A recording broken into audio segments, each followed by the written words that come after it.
Let's have a basic tour of the features of the Cam Manager software.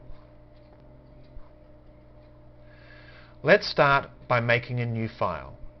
Under the File menu, choose New, and in this case I'm going to choose K20A2 Cold Air, which is a slightly improved version of our number 4 reflash. This loads up all the information for this particular reflash. Let's have a look at the parameters and see what we can change about this reflash. Starting off with fuel trim, we can set the injector size, trim it overall so we can add or subtract fuel from all the maps by typing into this percentage area here. Say example 10%. This will add 10% fuel to all of the maps. This is not reflected in the maps because the 10% is added after the computer's read the numbers off the maps. Cranking, we can, if we're running bigger injectors, we might say do a minus 15% fuel trim, for example, just to get the cranking fuel right. But in general, what you'll do is if you change injector sizes, you'll just type in your new injector size, like 650cc, and start off with an overall fuel trim of 0 and a cranking trim of 0. A more advanced feature is to do individual cylinder fuel trim. This enables us to add more fuel to one cylinder in particular. On the B-series engines, particularly with high horsepower forced induction engines, number 3 cylinder always ran a little bit lean because of the firing order of 1, 3, 4, 2, and number 3 got more heat than the others, so we are able to add a little bit more fuel to an individual cylinder. And some of the maps have a default of 3% for that. The rev limiter tab is fairly straightforward. Here's where you set the maximum RPM you wish your engine to attain.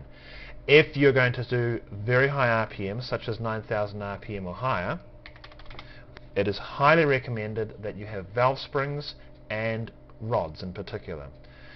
The stock valve springs bounce at around 9,300 RPM and valves hit the pistons at around 10,200 RPM.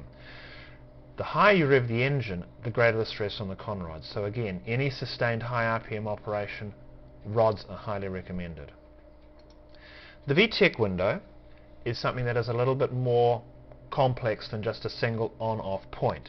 It enables the user, to be able to tune for a wide variety of driving conditions. If we set this to 5800 RPM, let's have a look and explain what happens. With the Vtec window set with a lower boundary of 4300 RPM, this means that under 4300 RPM you will be on the low cam the entire time. With the upper boundary set to 5800 RPM, this means that any RPM above 5800 RPM you are on the high cam all the time and under all conditions. But we have an additional means of switching the Vtec cam based on air pressure. 90 kilopascals or 900 millibars is very, very close to atmospheric pressure. So what this says is, in order for the Vtec to switch at 4300 RPM, you have to be pretty much full throttle. In order for the Vtec to switch at 5800 RPM, you have to be pretty much light throttle. Any throttle will switch you at that RPM. What this means is between 4300 and 5800 RPM, if you are cruising, you'll be on the low cam, and as soon as you give it throttle, it will switch to the high cam. The higher the RPM you are, when you press the throttle, the quicker it's going to switch to Vtec. This is very good when we're working with supercharged vehicles. Under the Miscellaneous tab, we have 3 simple and straightforward options. With the immobilizer disabled, as it is here, the ECU, the K-Pro ECU, will work in any K-series vehicle. With the immobilizer enabled, the engine computer will only work when you have it matched to the key and immobilizer transceiver, which is mounted around the ignition barrel. If you wish to run this in a vehicle which doesn't have an immobilizer set up, but you do want the immobilizer enabled, what you'd do is you'd drive to your Honda or Acura dealer with the immobilizer disabled. Once you get to the dealer, you'll switch on the immobilizer and have the Honda dealer rekey the immobilizer system for the vehicle that the K-Pro ECU is in.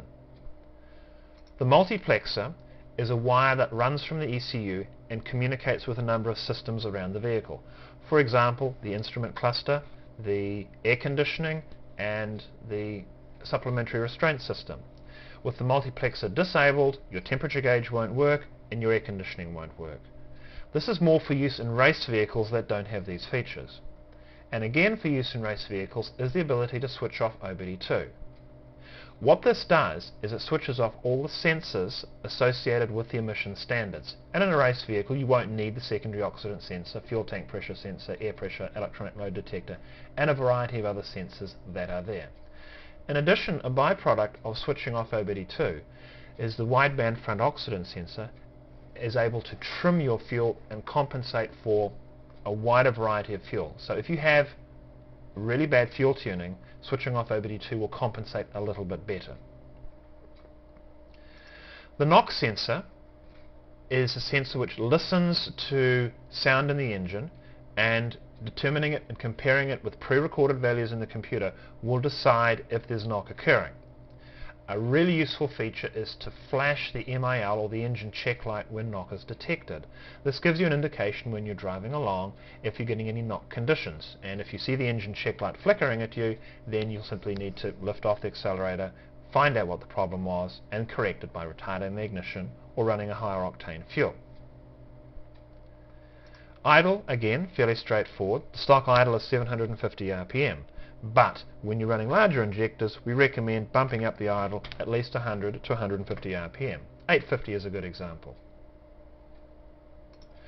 Closed loop is the computer's ability to use the oxygen sensor to read the air-fuel ratios and to make changes to the air-fuel ratio in order to achieve 14.7 to 1 air-fuel ratio. 14.7 to 1 air-fuel ratio is vital for the catalytic converter to operate correctly. When you're tuning on the dyno, you do not want the computer to alter your fuel values by reading from the oxidant sensor. So we disable closed loop. All tuning must be done in open loop. In addition, we've added a feature to the ECU which switches from open to closed loop when you exceed a certain air pressure, in this case 880 kilopascals or 800 millibars, which is just under full throttle. This is needed on boosted vehicles because the computer is able to run wide open throttle and closed loop, and if this is not activated, you'll find that the car will run 7, 8, 9 pounds of boost at 14.7 to 1 air-fuel ratio, which is not what a turbo or a supercharged vehicle needs. It needs closer to 12 to 12.5 to 1 air-fuel ratio. So setting the maximum map for closed loop, typically 80, 90, 100 kilopascals is a really good place to set it. Nitrous. Nitrous is now far safer to use controlled from the K-Pro than it is in any other way. If we arm the nitrous by enabling nitrous control, what you have to have is you have to have your nitrous arm switch wired into one of these three connectors here. ECU connector B16, which was connected to the power steering pump switch. When the ECU detects that nitrous is armed, that is, the switch is either 5 volts or ground on the power steering pump switch, and these conditions are met, you have a minimum engine speed, load, a minimum engine throttle, and a minimum vehicle speed, then the computer on this ECU pin will switch a relay, your nitrous relay, subtract a certain amount of fuel, 2 degrees typically for a 40 shot, 4 degrees typically for a 80 or 90 shot, and then it will enrich the fuel by a value related to that which is on the fuel map, in this case 200. We'll go into this in detail later. So the nitrous is all controlled from the ECU, but a really useful feature is to switch the nitrous off just before the red line. It is not a good idea to hit the red line while you're running nitrous. So we switch off nitrous a few hundred RPM before the red line. When you change gear, go full throttle again, the nitrous will reactivate.